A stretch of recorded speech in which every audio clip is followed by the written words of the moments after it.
भाग्यशाली कि आप सभी के सम्मुख आए। भगवान की कथा का भी हम बड़े प्रेम के साथ में सेवन कर रहे हैं। ठाकुर जी की दर्शन की आज भी किसी ना किसी के हृदय में आज कल में जाकर हो ही जाएगी। लेकिन आप सभी से और विशेष रूप से हम अपने अपने परम पूज्य पंडित जी महाराज से एक बात का निवेदन करना चाहेंगे यहाँ पर कि जब ठाकुर जी के दर्शन करने के लिए अपने रामदेव से प्रतिदिन जाते हैं तो ठाकुर जी के द्वार की सीढ़ियों के ऊपर जूतियां ही पड़ी होती है। तो ठाकुर जी को जूतियों का प्रसाद देना बंद कर दिया। बड़े बड़े धनाढ़ आते हैं, बड़े बड़े भक्त आते हैं और ठाकुर जी की सीढ़ियों को साफ करके पुण्य प्राप्त करके पुण्य आपको दंड मानते हैं। ये कोई भजन नहीं है। ठाकुर जी की पवित्र पौड़ी है और इन पौड़ियों की इतनी मान्यता होती है कि इन्हीं पौड़ियों के ऊपर हम अपने पैर रख रख करके ठाकुर जी के दर्शन करने के लिए जाते हैं और सब वहीं पर एक सीढ़ी भी रिक्त अपने राम को आज तक देखने के लिए नहीं मिली। इतना दुख होता है, कहने का साथ नहीं है। लेकिन अपने राम अंधत्व को प्राप्त नहीं है, लौकिक जगत को नहीं देखते। आप सभी भगवान के दर्शन करने जाते हैं तो सीढ़ी के ऊपर कोई भी इस प्रकार का कार्य ना करे और किसी कार्य से भूलवश किसी ने कर रखा है तो जो इस बात को जानता है वह आकर के उनको वहां से हटाए, एक तरफ रखे। और हमारे इतने सुंदर से गणेश भगवान हैं, सारे जगत के विघ्न को दूर करने वाले, तो उनकी पौड़ियों को आप स्वच्छ रखने के लिए आपसे संकल्पित करें। ये कोई आवश्यकता नहीं है कि सब ऐसा करेंगे। कोई एक या दो भक्त मिलकर भी अगर इस परंपरा का निर्वाह करें तो 2 या 4 दिन में ही हमारे ठाकुर जी की सीढ़ियां ठीक हो जाएगी। और कुछ भक्त को तो अपने राम ने देखा कि खड़ाऊ पैर कर मंदिर के भीतर चले जाते हैं। ये कौन सी परंपरा है? ठाकुर जी के दर्शन करने के लिए आ रहे हैं तो क्या हम 4 कदम नहीं चल सकते? हमारे राम जी अपने गुरुदेव के दर्शन करने के लिए जाते हैं, बड़े बड़े संत मुनि ठाकुर जी के दर्शन करने के लिए जाते हैं तो नंगे पैर की परंपरा प्रथा है और ठाकुर जी के द्वार में खड़ा होने के लिए भीतर जाकर के पहुंच गए हैं। शिवालय के पास भी देखिए नहीं। धर्म कीजिए, सत्य को प्राप्त करने के लिए प्रयत्न कीजिए। धर्म में दूसरा सत्य समान, तब जाकर के भगवत प्राप्ति होगी। वचन कड़वे जरूर है, नाम भी ऐसा ही है, लेकिन बड़े काम का है। ठाकुर जी जब किसी कार्य को करते करते देख लेते हैं, आप ही कह रहे हैं, तो स्वयं ही उस कार्य को करा देते हैं किसी प्रकार से, वापस नहीं पलट करके देखता है। तो शायद ठाकुर जी ने प्रेरणा दी, कथा के मध्य में ऐसा प्रसंग, क्षमा प्रार्थी, लेकिन आप इसको करने का प्रयत्न जरूर कीजिएगा। देवालय को जाते हैं, हरि दर्शन की आस, औंधे मुंह दंडवत करें और मन पनिहन के पास, अरे एक कुछ धेली भर की अगर कोई वस्तु वहां से कोई उठा करके लेके गया तो लेकर वही जाएगा जिसे आवश्यकता होगी। नामदेव जी महाराज ने उन पनियों को बांध करके यहां बगल में दबा लिया और दबाने के बाद में पहुंच गए ठाकुर जी के सामने, ठाकुर जी के दर्शन करने लगे।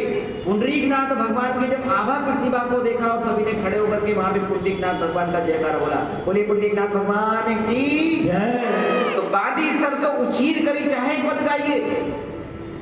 नामदेव जी महाराज के मन में भी भाव जागृत हुआ कि हम भी पद गाएं, हम भी ठाकुर जी को मनाएं। और जैसे ही नामदेव जी महाराज ने पद गा करके ठाकुर जी का ऐसे किया तो पनिया यहाँ दबी हुई थी, पता थोड़ा ना था, भक्त को थोड़ा ना पता है, भयभीत होकर के दबा करके लाया था। वह पनिया यहाँ से देख ही ली थी, वही कानों के लिए 5-7 चोट। पंडित पुजारियों ने देख लिया कि नामदेव जी महाराज यहाँ पर बगल में दबा करके और जूतियां लाए हैं। एकत्रित होकर के गए और जाने के बाद में कहते हैं कि बाहर निकलो यहाँ से। नामदेव जी महाराज कहते हैं कि दर्शन करने आए, दर्शन करने आए तो क्या जूतियां भीतर लेकर के आओगे? नामदेव जी महाराज कहते हैं कि बड़ी मुश्किल से एकत्रित किए, जुटाई है और कोई बाहर से चुरा करके ले गया तो पंडित पुजारी ने बात नहीं सुनी और कीनी 5-7 चोट, धड़ाधड़ 5-7 जमटा और कहा कि आज के बाद में कीनी धक्का धक्की रिस मन में आइए कि आज के बाद में मंदिर में नहीं आ जाना। धक्के मार करके बाहर निकला। नामदेव जी महाराज ने विचार किया कि चलो 5-7 चोट मारी है, कोई बात नहीं, धक्का मुक्की करी, यह भी ठीक है, लेकिन बंडे पुजारी जो यह कहते हैं कि आज के बाद में यहां पर नहीं आइएगा, यह ठीक नहीं, यह बात ठीक नहीं है। अरे मंदिर में दर्शन करने का अधिकार तो सभी को है, और हमें ऐसा धक्के मार करके नहीं कहना चाहिए था। और बड़ा दुख हुआ नामदेव जी महाराज को, इतना कष्ट होता है कि रोते रोते बाहर निकले और विचार करने लगे कि अब हमारे जैसे भक्तों की यहाँ पर कोई कदर नहीं है, दर्शन भी नहीं करने देते, ऐसा मन में विचार कर रहे थे। उन पनियन को बांधा, उठाया, नामदेव जी महाराज वहां से निकले और निकलने के बाद में वहां से पीछे चले जाते हैं और जाकर के मंदिर के बैठे पिछवाड़े जाए कि जो उचित यह लीनी, पीछे जाकर के बैठ गए और पीछे जाकर के कैसे कीनी यह उचित यह लीनी। ठाकुर जी बड़ा उचित किया आपने, अब हम यहीं बैठ करके भजन क्या करेंगे?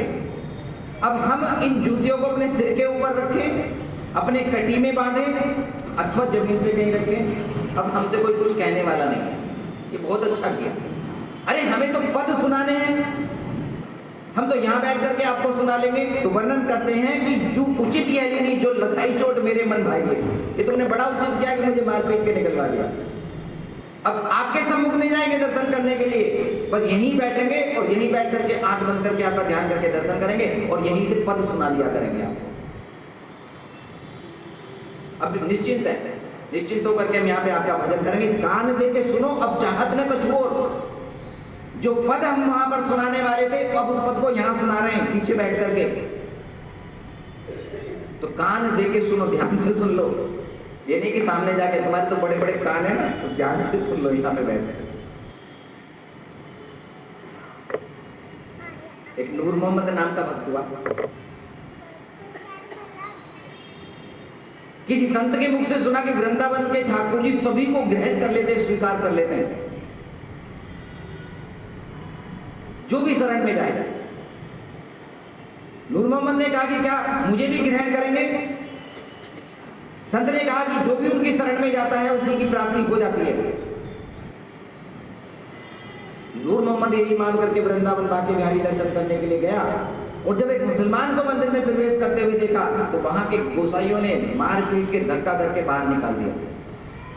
नूर मोहम्मद ने कहा कि मैं अपनी जाति का निषेध करके, जाति को नष्ट करके तुम्हारे सामने ठाकुर जी के दर्शन करने आया हूं, तो मुझे ठाकुर जी के दर्शन करने दो। गोसाई कहते हैं कि यहां पर तुम्हारा प्रवेश नहीं हो सकता, धक्के मारकर बाहर कर दिया। नूर मोहम्मद बांके बिहारी के पीछे घूम करके गया और पीछे जाकर के बैठ गए। सभी दर्शनार्थी भक्त दर्शन करके चले गए, मंदिर के पट बंद हो गए और नूर मोहम्मद पीछे ही बैठकर, भिखारी बैठे रहते, मांगने वाले कोई कुछ कहता नहीं है। ठाकुर जी के दीवार से पीछे सिर लगा लिया, आंखों से अश्रुपात होने लगा, और अश्रुपात होते होते कहता है कि संत भगवान कहते हैं कि जो आपकी शरण में जाता है आप उसको स्वीकार कर लेते हैं, ना आप जाति देखते हैं ना वर्ण देखते हैं। मैं तो संत के वचनों को मान करके यहां पर दर्शन करने आया, तो फिर मेरा अपमान करके आपने क्यों निकलवाया? बार बार रोए जा रहे थे। मध्य रात्रि हुई, और जब मध्य रात्रि होती है तो रोते रोते आंखें ऐसे सूज गई, बेतहासा होकर के रोए जा रहे हैं और ठाकुर जी को कह रहे हैं कि तुम झूठ कहते हो कि तुम्हारे दरबार में जो आता है कि तुम उसको स्वीकार कर लेते हो। और तभी एक छोटे से बालक की मधुर वाणी वहां पर सुनाई पड़ी, बाबा प्रसाद ले लो। नूर मोहम्मद कहता है कि पहले तो मुझे मार पीट करके वहां से निकाल दिया और अब मेरे लिए प्रसाद भिजवाया है।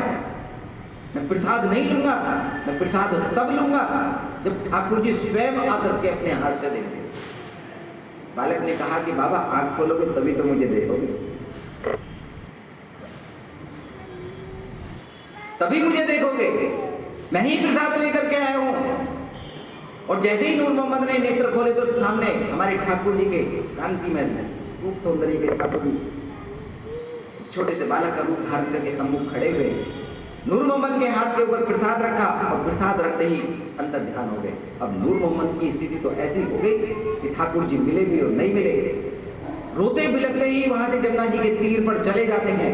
और उसके बाद से कभी नूर मोहम्मद के किसी ने दर्शन नहीं किए। कभी कभी नूर मोहम्मद की वाणी मधुर मधुर सुनाई पड़ती है, लेकिन सत्य घटना अभी कुछ समय पूर्व नामदेव जी महाराज कहते हैं कि ठाकुर जी बड़ा अच्छा किया कि अब मैं इन जूतियों को अपने शीश के ऊपर रखूं, यहाँ पर कटी प्रदेश में रखूं अथवा नहीं रखूं, अब मुझे कोई किसी प्रकार से यहाँ पर कुछ नहीं कहेगा, अब तो बस आपके दर्शन की लालसा है। तो ध्यान देकर के सुन लीजिए कि मैं आपको कान दे के सुनो। अब चाहत ने कछोर मुंह को यही नित्य नेम पद गाइए। मैं जो आपको नित्य प्रतिदिन पद सुनाता हूं, आप उसका सेवन कीजिए। और ऐसे सुनाना आरंभ किया और तभी वहां पर पहुंच गए कबीरदास जी महाराज।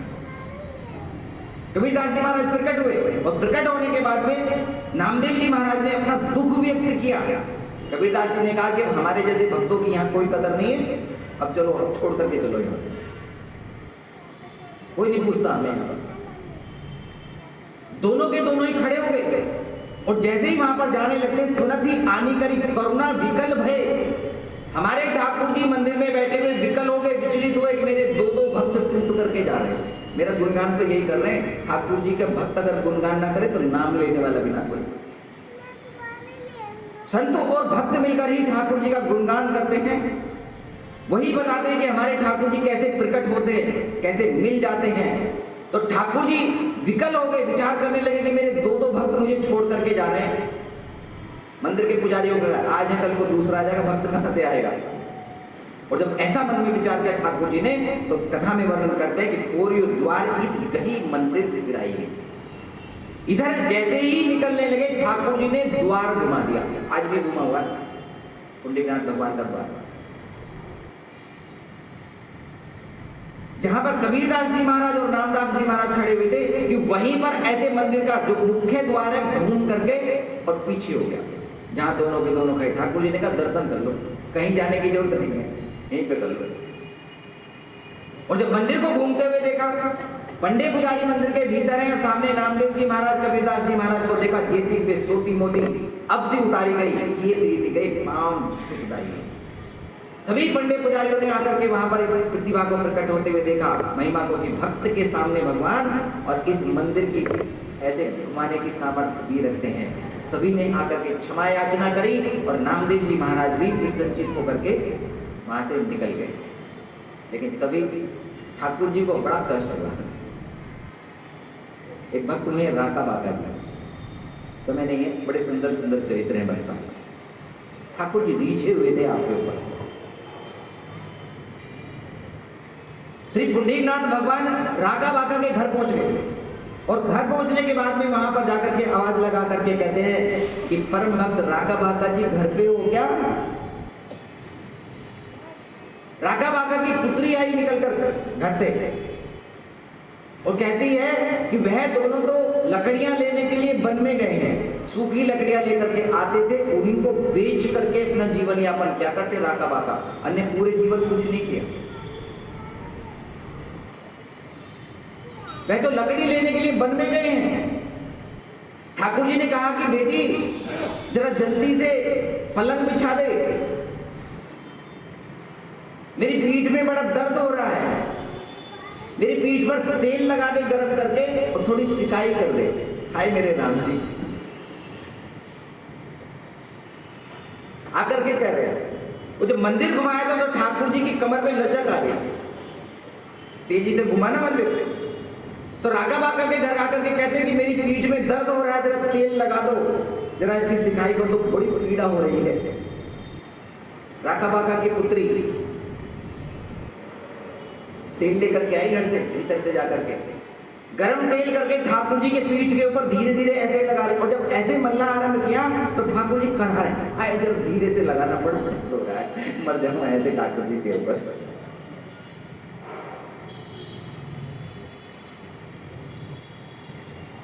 पीड़ा हो रही है, घरहा रहे हैं। और तभी किसी कारण से नामदेव जी महाराज उधर से निकलकर जा रहे थे तो विचार करने लगे कि चलो भक्त के दर्शन कर ले। नामदेव जी महाराज ने घर के भीतर प्रवेश किया तो ठाकुर जी को पुंडरीकनाथ भगवान को लेटे हुए देखा और राका बाका की परम भागवती बड़भागी पुत्री ठाकुर जी की सेवा कर रही है। नामदेव जी महाराज ने पूछा क्या हुआ पुत्री। ठाकुर जी ने पूरी बात बताई और जब पुत्री को यह पता चला कि नामदेव की वजह से ऐसे हुआ है तो 50 बातें सुनाई। राका बाका की पुत्री नामदेव जी महाराज को सिर फोड़ा कह करके पुकारा करती।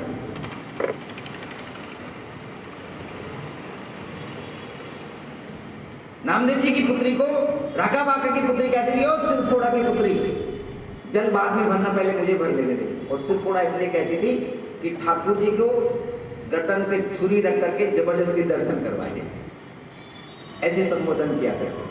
नामदेव जी महाराज इस बात को देखकर के कि ठाकुर जी को पीड़ा हुई, चरण पकड़ लिया, आकर के क्षमा याचना करने लगे कि ठाकुर जी धन्य है राघा बाका, आपको कष्ट देने का कारण मैं बना, और धन्य है ये भक्त की आपकी पीड़ा का हरण कर रहे हैं।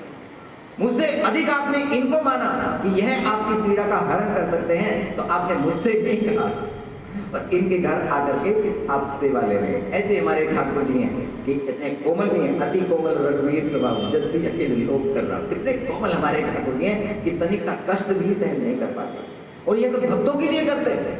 नामदेव जी महाराज की भक्ति को प्रकट करने के लिए हमारे ठाकुर जी ने वहां पर इस प्रकार से मंदिर को घुमा दिया। और अब एक दिन नामदेव जी महाराज बैठ करके घर में भजन कर रहे थे,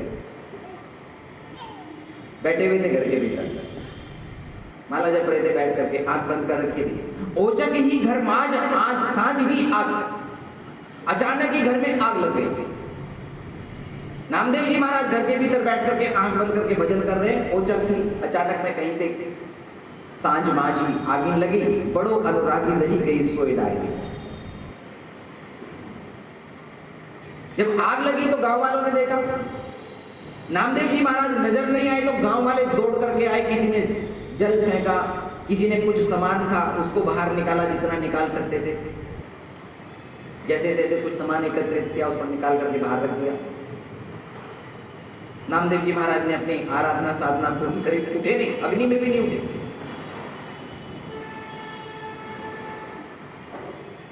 कुछ समय के बाद में उठकर बाहर आए तो देखा कि घर में आग लगी हुई है, छप्पर डला हुआ था, ऐसे आग लगी हुई है। नामदेव जी बाहर निकले, बाहर निकल करके गांव वाले ने कहा कि भैया नामा, तेरा तो ये सामान बड़ी मुश्किल से बचा है, बड़े परिश्रम करके बचाया है।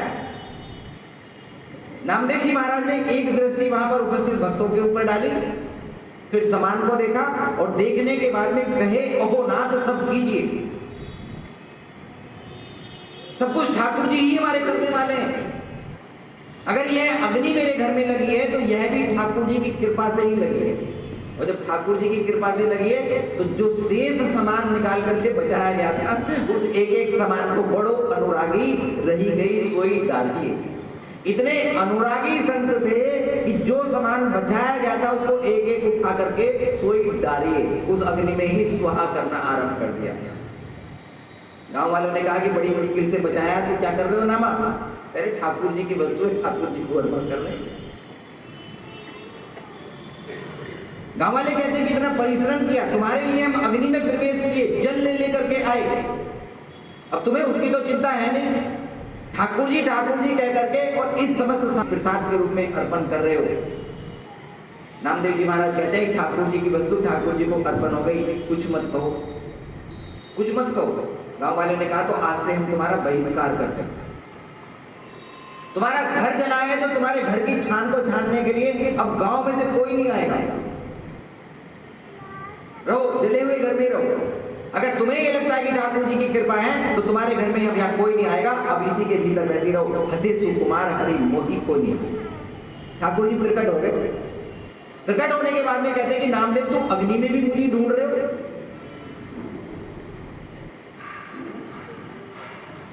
नामदेव जी महाराज ने कहा कि प्रभु अग्नि भी तो आप ही का स्वरूप है, और जब अग्नि आपका स्वरूप है और मेरे घर को आप जला रहे हैं तो मैंने सामान उसमें डाल ही दिया, तो आपकी वस्तु आप ही को तो अर्पण कर रहे हैं। अग्नि जल रही है और नामदेव जी महाराज की हंसे सुकुमार हरि मोही को निहारे।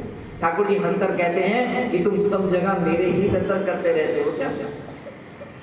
मुस्कुरा करके ठाकुर जी चले गए। नामदेव जी महाराज का घर जला, और घर जलने के बाद में गांव वालों ने बहिष्कार कर दिया कि अब हम तुम्हारी छान खाने के लिए यहाँ पर नहीं आएंगे। और उधर हमारे ठाकुर जी बैठे हुए थे द्वारिका में। द्वारिका में माता रुक्मणी के संग में वहां पर बैठे हुए हैं, और अचानक में ही हमारे ठाकुर जी वहां से उठकर चल दिए। जब उठकर के चलने लगे तो माता रुक्मणी पूछने लगी कि प्रभु कहाँ जा रहे हो? ठाकुर जी ने कहा कि नामदेव की छान छानने के लिए जाना है, मेरे भक्त का घर जल गया है। तो चल करके उसकी छान बनवानी है। भगवान ने अपने पार्षदों को बुलाया और पार्षदों को बुला करके कहते हैं कि तुम सब तैयार होकर के हमारे साथ चलो। सब चल करके नामदेव जी की छान छानेंगे। सारे पार्षद जो है आश्चर्यचकित हो गए, जिनके संकल्प मात्र से ब्रह्मांड की रचना हो जाती है, संकल्प मात्र से ब्रह्मांड नष्ट हो जाते हैं। और आज ठाकुर जी आ गए।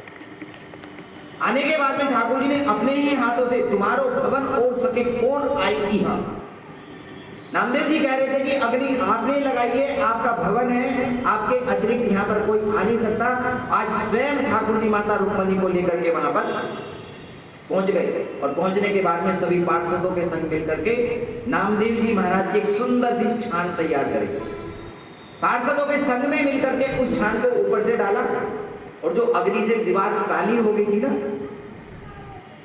भगवान श्री कृष्ण ने रुक्मणी मैया से कहा देखो ये दीवार काली हो गई है, अब इनमें चौका लगा करके लीप दो इसे।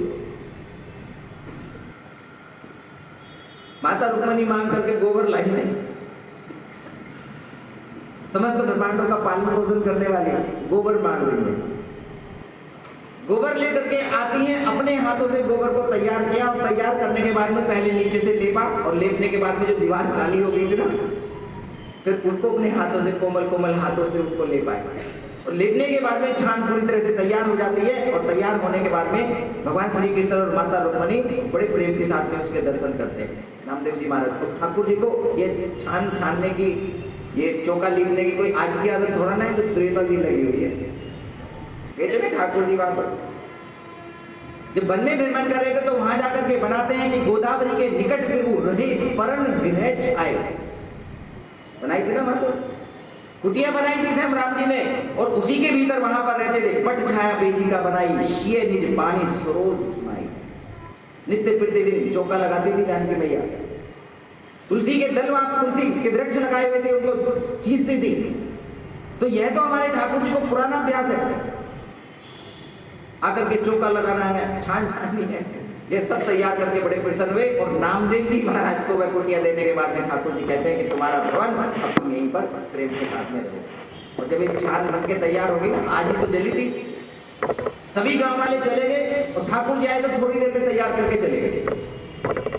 गांव वालों ने प्रातःकाल उठने के बाद में जब देखा वहां पर कि कल आग लगी थी, आज घर भी तैयार हो गया, तो सभी एकत्रित हो पूछे आनी लोग कौन छाई वो छनाई दीजिए। भैया तुम्हारी छान किसने बनाई है? बड़ी सुंदर बनाई है, हम भी अपनी बनवाएंगे।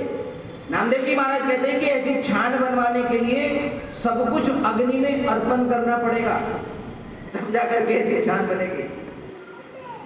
अग्नि में अर्पण, जो हमारे मोह माया ममता ये सब जो है इनको अग्नि में डालना पड़ेगा, तब जाकर के ऐसी बनेगी। गांव वाले पूछते हैं कि क्या तब ऐसी छान बन जाएगी? नो, हम भी बनवाएंगे, हम भी अपने घर को जलाएंगे। वृद्ध जन वहां पर पहुंचे और जाने के बाद में कहते हैं कि ऐसा सौभाग्य नामदेव को ही प्राप्त है कि घर में आग भी लगाएं और आग लगाने के बाद में स्वयं ठाकुर जी आकर के छान बनाएं। तो ये सबके भाग्य में नहीं है कि तुम अपने घर को जलाने के बाद भी और ठाकुर जी आकर के तुम्हारी छान बना लेंगे। तो इस भ्रम में मत रहो। जब वृद्धजनों ने यह बताना आरंभ किया तो जो अपने घर जलाने के लिए चल रहे थे वह भी पीछे हट गए। भजन करने में यही तो बाधा आती है। भजन करने में दो बातें आती है। पहला होता है भय। हमें इस बात का भय रहता है कि हमें ठाकुर जी मिलेंगे अथवा नहीं मिलेंगे, और दूसरा भय रहता है कहीं हमारा ये संसार तो नहीं छूट जाएगा। तो भय के कारण से हम ठाकुर जी की तरफ नहीं जाते। आप अपने हृदय में देख लीजिए, यही भय होता है, छूट जाएंगे सब, ये तो वैसे ही छूट रहे हैं। और दूसरा होता है प्रलोभन। जो भजन करने वाले होते हैं, जैसे जैसे भजन की गति बढ़ती है, हमारा तप बढ़ता है, तो ठाकुर जी माया के द्वारा अनेकों प्रकार के प्रलोभन देना आरंभ कर देते हैं और ये जीव उन प्रलोभन में फंस जाता है और फंसने के बाद में ठाकुर जी को भूल जाता है। जो इन प्रलोभन का निरादर कर देता है उसे ठाकुर जी के दर्शन। नामदेव जी महाराज ने अपना सर्वस्व अग्नि को अर्पण किया तो ठाकुर जी वहां पर आए और निजे सोई भावे तन मन प्राण वारिये। नामदेव जी महाराज कहते हैं कि तन मन प्राण जो इस प्रकार से अग्नि में सेवन कराता है उसे आकर के इस प्रकार की छान छानने वाले मिलते हैं। तब जाकर के तुम्हारे ऐसे सुंदर सुंदर भवन बनेंगे। सभी वहां से वापस लौट गए और नामदेव जी महाराज वहां पर बड़े प्रसन्नचित मन के साथ में उसमें वास करने लगे। प्रियदास जी महाराज कहते हैं कि सुनो और पर्चे जो न आए कवित्व माझ, कि जो कवित्व में वर्णन किया है कि ठाकुर जी ने छान बनाई, दर्शन दिए, दुग्ध पिया, इसके अतिरिक्त भी नामदेव जी महाराज के कुछ चरित्र है कि मां बांझ वही माता क्यों ने जो उसने मति पागी है। नामदेव जी महाराज की माता जिन्हें साक्षात में नामदेव जी महाराज ठाकुर जी के अंश अवतार प्राप्त हुए हैं, प्रियदास जी महाराज कहते हैं कि बांझ वही माता क्यों ने जो ने मति पागी है। वह माता बांझ भली जिसका पुत्र राम जी का भगत न हो, जो भगवान का भजन करने के बाद में भगवत प्राप्ति ना करे। शास्त्रों में उसके लिए व्याख्या पुत्रवती जुक्ति जग सोई रघुपर भक्त जासूस सुत हुई। वही माता पुत्रवती है जिसका पुत्र राम जी का भजन करने वाला हो, और अगर भजन करने वाला नहीं है तो उसके लिए कहते हैं कि नेत्र बाज भली बात ही आने राम अगर राम रूप से अगर अपना हित मानती है वह माता तो उससे छितो बांझ ही रहता था तो अधिक भला होता। नामदेव जी महाराज ने यहाँ पर भक्ति की, ठाकुर जी को प्रकट किया, दर्शन किए, वार्तालाप की है, तो ऐसे जो पुत्र होते हैं उसके लिए कहते हैं कि यही जन्य जने तो भक्त जने के दाता के। हमारे घर में भक्ति होनी चाहिए, तो जन्नी जने तो भक्त जने के दाता के सूर, या तो फिर किसी वीर को पैदा करे, किसी दानी को पैदा करे, और अगर ऐसा नहीं कर सकती है तो ना ही तो तू बांझ रहे पर क्यों होवे निज नूर, काहे को अपने शरीर को नष्ट करते हैं। माता मदरसा की कल हम चर्चा कर रहे हैं। और कोई पुत्र है, कोई व्यक्ति, अगर माता ऐसी है तो उस पुत्र को भी यह संकल्प लेना चाहिए कि मैं अपनी माता के गर्भ को पवित्र करूंगा राम जी का भजन करके, तभी तो पवित्र होगी। ऐसा ही संकल्प करें, और ऐसा संकल्प करके भी अगर हम भजन करते हैं तो अपनी माता की कोख को भी पवित्र करेंगे और स्वयं राम भगत बन करके भी राम जी के बड़े प्यारे प्यारे बन जाएंगे। बोलिए भक्तवत्सल भगवान की जय। उस साहूकार ने कोई उत्सव किया, उत्सव करने के बाद में सभी को दान दक्षिणा दी, सभी को बुलाया गया, और रहो नामदेव एक रागी है, लेकिन नामदेव वहां पर किसी भी प्रकार की दक्षिणा लेने नहीं पहुंचे। उस साहूकार ने पूछा है कि हमारे नगर में कोई रह तो नहीं गया? किसी ने बताया कि नामदेव महाराज आपके उत्सव में सम्मिलित नहीं हुए और ना ही उनको किसी प्रकार की दक्षिणा मिली है। साहूकार ने विचार किया कि नामदेव तो बड़े अनुरागी, अगर वे आ जाए तो हमारा उत्सव भी पूर्ण हो जाएगा। ऐसा विचार करके उस साहूकार ने नामदेव जी महाराज के पास में निमंत्रण भेजा, लाओ जो बुलाए एक दो ही दो उन्हें भेजे। 2-4 बार भेजने के बाद भी जब नामदेव जी महाराज नहीं आए, साहूकार ने विचार किया कि नामदेव जी महाराज नहीं आए तो हमारा उत्सव नहीं होगा, तो स्वयं बुलाने के लिए जाते। तीसरे सो आए, कहा को बढ़वाएंगे। नामदेव जी महाराज आए और आने के बाद में पूछने लगे, कहो काहे के लिए बुलाया? साहूकार ने कहा कि महाराज कुछ दान ले लीजिए तो हमारा यज्ञ पूर्ण हो जाएगा। नामदेव जी महाराज कहते हैं कि आपने यज्ञ किया, आपने उत्सव किया, तो आपका यह पूर्ण हो गया, आप तो पूर्ण रूप से बड़भागी हैं। भगवान का उत्सव करते हो तो बड़भागी हो। हमने दान नहीं लिया तब भी आप बड़भागी हैं और आपका यह उत्सव पूर्ण हुआ। साहूकार कहने लगा, महाराज कुछ तो आप लीजिए, कि ये जो कछु अंगूठा कुछ तो ले लीजिए। बारंबार कहने लगे। नामदेव जी महाराज ने कहा कि कुछ भी नहीं है, भलो तेरो लीजिए जो पे आशा लगी है। अगर तुम्हें ये लगता है कि कुछ देने से ही पूर्ति होगी तो हमें किसी प्रकार से लेने की कोई भी जिज्ञासा और इच्छा नहीं। साहूकार ने कहा कि महाराज आप कुछ भी ग्रहण करें, तनिक सा ग्रहण कर ले, उससे भी हमारा उत्सव पूर्ण हो जाएगा। और जब यह कहा कि कुछ भी ग्रहण कर ले तो नामदेव जी महाराज कहते हैं कि जाके तुलसी है ऐसे तुलसी पत्र मांझ में, और उसके ऊपर मांझ लिखियो, राम अक्षर का रा लिख दिया। आधा राम। और आधा राम लिखने के बाद में कहा कि आधो राम नाम या तो तोल दीजिए। महाराज इसके वजन के बराबर आप हमें सोना तोल करके दे दीजिए। तुलसी दल का एक पत्ता, उसके ऊपर राम आधा रा लिखा गया है, प्रकार अकार मकार तीन ही तो होते हैं, तो रे इन तीन अक्षर से पूरी सृष्टि चल रही है। रे प्रकार अकार और मकार, पूरी सृष्टि इसी से। बड़ा लंबा विश्लेषण। नामदेव जी महाराज कहते हैं कि इसके तोल के बराबर आप हमें सोना दे दीजिए। और जब यह कहा कि इतना सोना दे दीजिए, साहूकार के मुख से निकल जाता, कहां परिहास करो, धरो है दयाल देखियो। अरे हम बड़े दयालु है महाराज, आप क्या ये थोड़ा भर मांग रहे हैं, क्या हमारे योग हो। राजा बलि भी तो यही कह रहे थे, क्या छोटे छोटे पग से मांग रहे हो, हमारे दैत्यों के पग से मांग लो, एक एक पग जो 100 योजन का है, छोटे छोटे मांग रहे हो। साहूकार कहता है कि हमारे अनुसार कोई भी दान मांगो। नामदेव जी महाराज ने जब इस अहंकार को देखा कि इतने वजन के लिए भी कहता है कि क्या तनिक भर मांग रहे हो, तो नामदेव जी के मुख से निकल जाता है, कैसो उठा लिया को करो पूरा लीजिए, तो पहले इसी को पूरा करके दिया। अरे जितना हम मांग रहे हैं तुम उतना दो, उतने की पूर्ति करो, हम उसी से संतुष्ट हो जाएंगे। तो लायो एक कांटा, साहूकार ने छोटा कांटा मंगाया। कांटा मंगाने के बाद में उस तुलसी दल को एक तरफ रखा और दूसरी तरफ सोना रख दिया। और जैसे ही सोना रखा तो तुलसी दल नीचे पड़ी,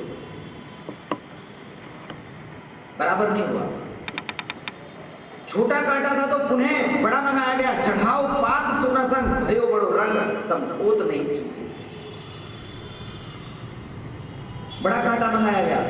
बड़ा कांटा मंगाने के बाद में उसने सोना रखना आरंभ किया। अब जितना जितना सोना रख रहे हैं उतना ही बन रहा है, तनिक भी नहीं उठ रहा। जब उस साहूकार ने यह देखा कि यह तुलसी दल का जो वजन है और हमारे चढ़ाए हुए सोने से पूर्ति नहीं हो रही है, तो उत्सव में जितने भी व्यक्ति वहां पर आए हुए थे उनके भी आभूषण उतार करके रखने शुरू कर दिए। लई सो तराजू जैसा तुले मन साथ, जिसमें 5-7 मन तोला जा सकता है, इतना बड़ा तोल मंगाया गया। तोल मंगाने के बाद में बीच में रखा, तुलसी दल एक तरफ रखा, जितना सोना चढ़ाया गया था वह भी चढ़ाना आरंभ कर दिया। सभी वहां पर तत्परस्त है, सब अपने अपने आभूषण रख रहे हैं। पातेओं को धन धरियों ने दीजिए। घरों में जितना धन रखा हुआ था वह भी डाला करके चढ़ाना आरंभ कर दिया। ये हमारे कनक बिहारी सरकार के यहाँ पर राम नाम लिख के चढ़ता है, बड़ी महिमा है। तुलसी दल के ऊपर राम लिखते हैं और हमारे श्री राम जी के चरणों में चढ़ाए जाते हैं। इस प्रकार की कृपा बड़े रोजाना मिलते हैं। बड़भागी है जिसको मिलेंगे, लेके जाएंगे अपने राम, वहां से लेकर के आए आपके लिए। हमारे राम जी के चरणों में अर्पण किए हुए राम, सभी ने अपने आभूषण चढ़ाए, धन चढ़ाना आरंभ किया। बहुमूल्य रतन जितने भी थे सभी चढ़ाने आरंभ कर देते हैं, लेकिन पलड़ा तनिक भी नीचे नहीं हो रहा। ऐसे के ऐसे दबाव। नामदेव जी महाराज विचार करते हैं कि इस साहूकार को अपने धन का बड़ा ही अभिमान है, साथ में इसे इस बात का भी अभिमान है कि यह बड़े बड़े उत्सव करता है, संतों को दान दक्षिणा देता है, तो इसके पुण्य भी एकत्रित हो गए होंगे। इन सबको करने से पुण्य एकत्रित हो जाते हैं। तो आज नामदेव जी महाराज विचार करते हैं कि इसके धन का बल का अभिमान तो गया, तो अब इसके पुण्य का बल भी समाप्त कर देते हैं, तभी काम चलेगा। जब तोल बराबर नहीं होती तो नामदेव जी के मुख से निकलता है कि पर यो सोच भाई दुख पावे नर नारी। सभी को सोच पड़ा, उपस्थित सभी समुदाय वहां पर दुखी है, सभी सोच रहे हैं कि ऐसी स्थिति में क्या करें। तो नामदेव जी विचारी एक और काम कीजिए। नामदेव जी ने कहा कि सेठ जी एक काम और करके देख लीजिए, हो सकता है कि तोल पूरी हो जाए।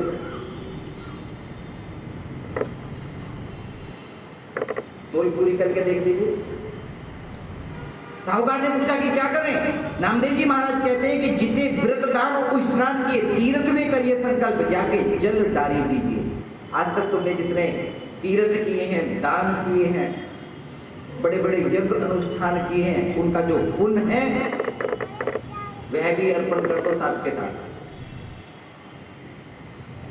धन से नहीं उठ रहा तो पुण्य से उठेगा। तीर्थ में गए हो, धाम में गए हो, बड़े बड़े आपने व्रत किए हैं, सब डाल दीजिए, करो उपाय को पता चला कि भूमि गाड़े पांव रहे खिसाए कहो की तो लीजिए। सभी ने संकल्प करके अपने पुण्य अर्पण कर दिए और अर्पण करने के बाद भी पला भूमि गाड़े पाए रहे। तुलसी दल से जो पल्ला रखा गया था वह जमीन के ऊपर ऐसे के ऐसे ही लगा रह गया। साहूकार के मुख से निकल जाता है, भी खिसाए कहो कि तो ही ले लीजिए। महाराज इतना ही ले लीजिए, हम इसकी पूर्ति नहीं कर सकते, इसे नहीं तोड़ सकते, तो महाराज आप इतना ही स्वीकार कर लीजिए। हाथ जोड़ के लेके कहा, करे सर्वरु ने करे भक्ति भाव सो ले करे, ये मति अति कीजिए। नामदेव जी महाराज ने कहा कि तुम्हारा धन, तुम्हारा तप, तुम्हारे द्वारा किए गए व्रत इत्यादि भी सर्वस्व में करे भक्ति भाव को, कि सब मिलाकर भी एक तुलसी दल पर अर्पण किए हुए इस भाव की पूर्ति नहीं कर पाए। तो अब तुम ऐसे करो कि इस समस्त धन का अब ठाकुर जी के श्री चरणों में सर्वस्व करे, इसे ठाकुर जी को अर्पण करो और अर्पण करने के बाद में भक्ति भाव सो ले भरे। अब ठाकुर जी का भजन करो और भजन करने के बाद में ये मति दीजिए, तभी जाकर के तुम्हारा कल्याण होगा। और यही हमारा भाव भी होता है, हमने अमुक पुण्य किए हैं, अमुक तप किया है, हम अमुक ऐसे ऐसे मन में विचार जब उत्पन्न होने लगते हैं तो इनसे भगवत प्राप्ति नहीं होती। कथा का सार है कि हम भजन करने के माध्यम से जब ठाकुर जी को प्राप्त करने के लिए जाते हैं तो अपना सर्वस्व ठाकुर जी के चरणों में अर्पण करें। सुनी प्रभु वचन हरस हनुमाना, शरणागत बत्सल करवाना। सुग्रीव जी को निमंत्रण देकर के आए थे, जब कभी संकट आए तो मेरे राम जी के पास आ जाना। और जब राम जी के पास आए तो सुग्रीव जी क्या कहते, ये निशिचर का भाई है, जानी ने जाए निशिचर माया, पता नहीं काय के लिए आया, सखा नीति तुम नी के विचारी, मम पर शरणागत भय हारी। अरे सच कहते हो कि निशिचर का भाई है, पर मेरा भी तो स्वभाव देखो, मम पण शरणागत भय हारी, कि जो मेरी शरण में आता है मैं उसके भय का हरण करने देता हूं। सुनी प्रभु वचन हरस हनुमाना, हनुमान जी महाराज तो प्रसन्न हो गए, शरणागत बच्चल भगवान, सही कहते हैं मेरे ठाकुर जी, शरण में आए हुए का परित्याग नहीं करते। इसलिए नामदेव जी महाराज ने कहा कि अपना सर्वस्व ठाकुर जी के चरणों में अर्पण करो तो तुम्हारा कल्याण हो जाएगा। यही भाव है। एक दिन नारद जी महाराज विचरण करते करते पहुंच गए द्वारिका में। द्वारिका में जाने के बाद में वहां पर देखा स्वर्ग में इंद्र से मिलकर आए थे, तो वहां से एक परिजात का पुष्प लेकर के आए। आजकल वे परिजात का वृक्ष अपने अयोध्या के पास में बाराबंकी है, वहां पर अर्जुन वहां पर लेकर आए। उस परिजात के पुष्प को ला करके दिया भगवान श्री कृष्ण को, और भगवान श्री कृष्ण ने उस पुष्प को लेकर के माता रुक्मिणी को भेंट कर दिया। भेंट करने के बाद में नारद जी महाराज ने देखा, नारद जी महाराज सत्यभामा जी के पास गए और जाकर के कहने लगे, हम स्वर्ग से परिजात का एक पुष्प लेकर के आए थे, तो हम तो ये मानते थे कि भगवान आपसे ज्यादा प्रेम करते होंगे, लेकिन वो तो माता रुक्मिणी को दे दिया, तो हमें नहीं लगता कि वो आपसे कुछ प्रेम करते होंगे ऐसे। अब इस बात को सुनने के बाद में सत्यभामा जी रूठ गई। अब आग लगाए नारद जी तो कौन बचेगा, ऐसे भड़का करके आए, रूठ गई। भगवान श्री कृष्ण ने आकर के देखा कि सत्यभामा जी रुष्ट है, और यह भी देखा कि आज नारद जी महाराज मिलकर के गए हैं, तो मन में विचार करते हैं कि वही कुछ करके गए होंगे। तो अनु ने भी करके कहा कि आप रुष्ट ना हुई, मैं आपको पूरा परिजात का वृक्ष ला करके दे देंगे। भगवान श्री कृष्ण ने भौमासुर को मारने के बाद में भौमासुर का संकट को दूर किया, इंद्र प्रसन्न हुए और इंद्र ने निमंत्रण दिया कि भगवान कभी हमारे धाम में आएंगे। तो भगवान श्री कृष्ण स्वयं ही वहां पर इंद्र के पास पहुंचे और इंद्र के पास जाने के बाद में उस परिजात वृक्ष को ही मानने लगे। तो मना कर दिया इंद्र ने, कहा कि मैं पूछ करके बताऊंगा, जयंती जी से पत्नी से पूछ करके बताएंगे। और जब जयंती से पूछा गया तो तब जाकर के कहते हैं कि इसमें यह मृत्यु लोक की वस्तु नहीं है, हम इसे नहीं दे सकते। भगवान श्री कृष्ण विचार करते हैं कि ये हमें मृत्यु लोक का प्राणी समझते हैं और हमारी द्वार पर वो मृत्यु लोक समझ रहे हैं। तो बलपूर्वक परिजात के वृक्ष को लेकर के वहां से आए, ला करके सत्यभामा जी को दिया। सत्यभामा जी प्रसन्न हो गई, कुछ समय के बाद में विचरण करते करते नारद जी महाराज आए और आने के बाद में सत्यभामा जी से कहते हैं कि भैया अब तो आप प्रसन्न है ना। सत्यभामा जी ने कहा कि हमको खूब प्रसन्न है, तो ठाकुर जी हमसे खूब प्रेम करते हैं। नारद जी कहते हैं तो कोई ऐसा उपाय करो कि आपका ये भगवान के प्रति प्रेम सदा सदा के लिए बना रहे, कोई ऐसा उपाय करो। सत्यभामा जी उपाय करें।